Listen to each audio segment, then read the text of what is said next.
Ok, donc nous allons obtenir la fameuse formule des ingénieurs. C'est ce qu'on avait déjà vu en paire de charges. Comment fait-on ça? Ben, tu prends la relation juste avant qu'on avait obtenue, et juste avant on avait obtenu le fait suivant, c'est que radical de 2 sur CF est égal à quoi? À la vitesse au centre, qu'on va indiquer comme ça, U extérieur, divisé par la vitesse de frottement, comme ceci. Or, on a un profil de vitesse. Il est fourni dans l'énoncé. C'est le profil composite de cause. Et ce profil composite, ben, c'est assez facile à l'obtenir. On prend la formule et on l'évalue au niveau de la couche limite, c'est-à-dire en eta est égal à 1 ou en delta plus. Et on va obtenir l'expression suivante, très simplement, pirlou, pirlou, pirlou. On va l'écrire calmement, sans s'énerver, voilà. Donc, on prend, on note que ceci, ce n'est rien d'autre que U étoile barre plus en eta est égal à 1. Ok, ou en y plus qui est égal à delta plus. Oui, là j'ai mis une barre que j'aurais pas dû mettre. Hein. Donc on va l'écrire correctement en y plus qui est égal en delta plus. Ok. Et donc on va écrire cette expression sans s'énerver. Donc c'est 1 sur kappa logarithme de y plus en delta plus, c'est-à-dire delta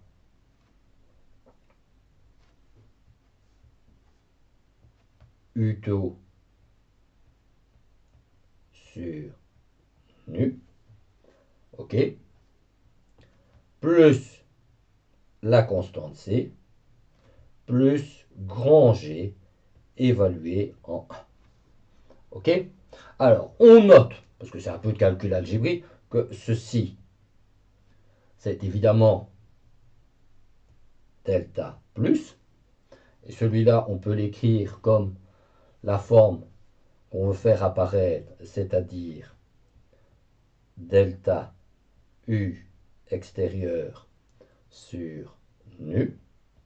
Et donc, on a à côté U extérieur sur U taux. Ok. Alors, ça nous donne évidemment ceci. On va l'écrire bien. Ça, c'est le Reynolds delta. Et U taux sur U1, ben, ce n'est rien d'autre, mais évidemment, code value là, ce n'est rien d'autre que radical de CF sur 2. Ok. Alors, comme on voudrait voir apparaître la fraction dans l'autre sens, on va prendre cette expression-là et on va l'écrire comme étant égal à moins 1 sur kappa, logarithme. Alors notez ici qu'on ne l'écrit plus en base 10, ça c'est une curiosité historico-folklorique de certains, fois 1 sur Reynolds delta, radical de 2 sur CF, fermez le crochet. Et puis l'autre terme là, le C plus G1, on va le mettre comme si c'était un terme logarithmicien. Donc on va écrire plus 1 sur kappa, logarithme, et on va faire l'opération inverse de ce qu'on vient d'écrire là, et on va donc écrire que ceci, c'est l'exponentielle de kappa, ouvrez le crochet, C plus G de 1, fermez le crochet, 1, 2, là, encore un ici je crois, là, on ferme tout ça, ok, et on obtient in fine, alors ce truc, tout ce bazar là, pilou, hein, que tous ces petits trucs-là, eh ben, il va venir dans le logarithme global. Donc on va obtenir, pilou, pilou, tu te concentres Vincent, tu vas te concentrer, est égal à moins 1 sur kappa, logarithme de. Alors tu vois tout de suite qu'ici maintenant, on a tout le truc là qu'on va multiplier. Donc on va avoir l'exponentielle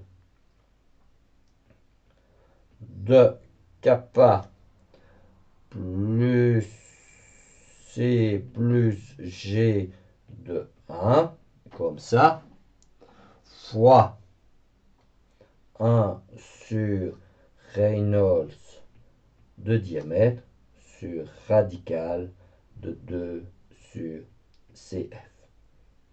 Voilà. Et on obtient in fine notre expression que... Alors, il y a quand même un petit subtil que je dois faire là. Il y a un petit subtil que je dois faire, c'est là, il y a un moins. Parce que, hein?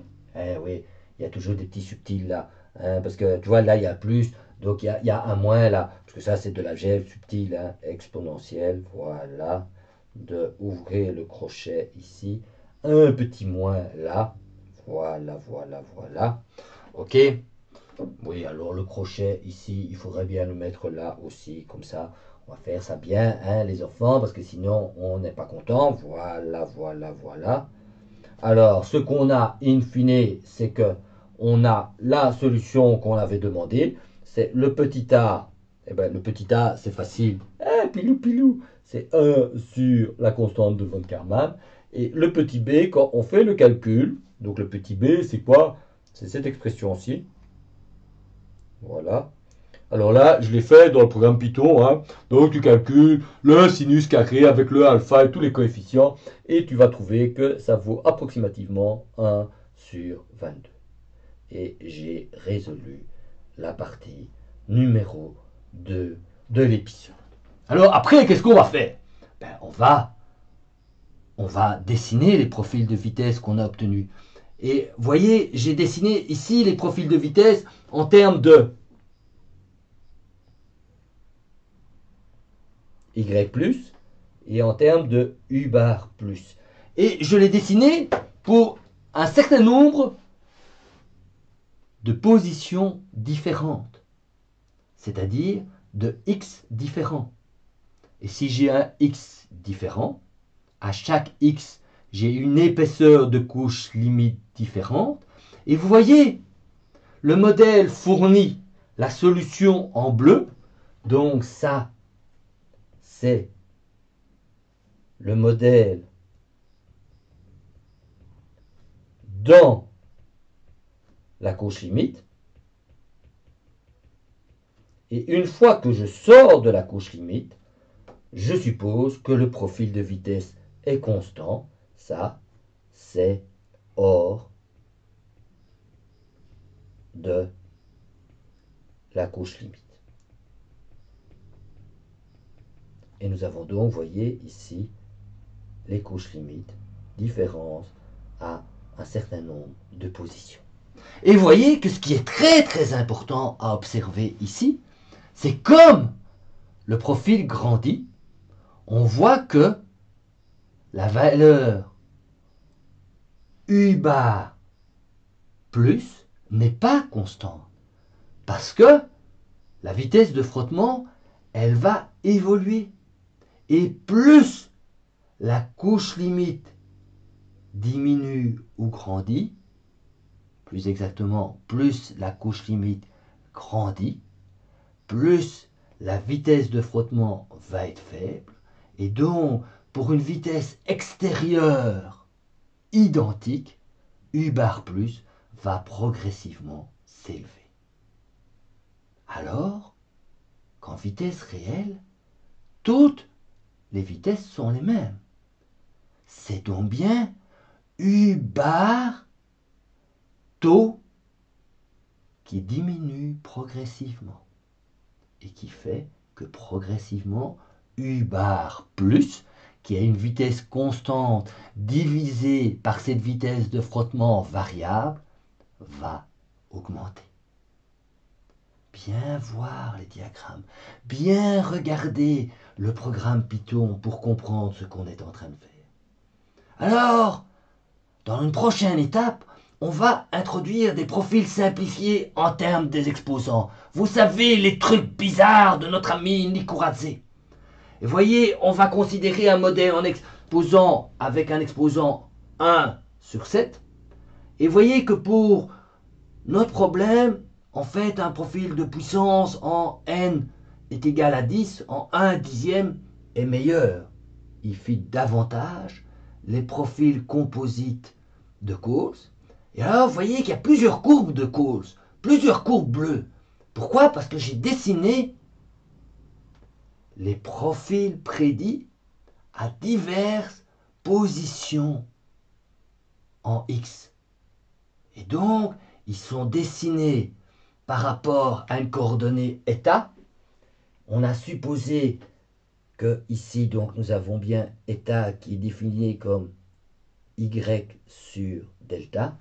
Et ici, on a le vrai profil de vitesse, donc U. Et vous voyez, on observe bien que nos profils universels semblent quasiment semblables, la manière dont on les a construits et qui sont semblables. Et ici, on a construit explicitement des modèles en exposants semblables et on a supposé que ces profils sont semblables. Ok, alors on va clôturer cet épisode et au prochain épisode, on va essayer de calculer l'évolution de la couche limite, prédire delta comme une fonction de x. Parce que jusqu'à présent, pour dessiner mes figures, j'ai considéré que je connaissais cette réponse.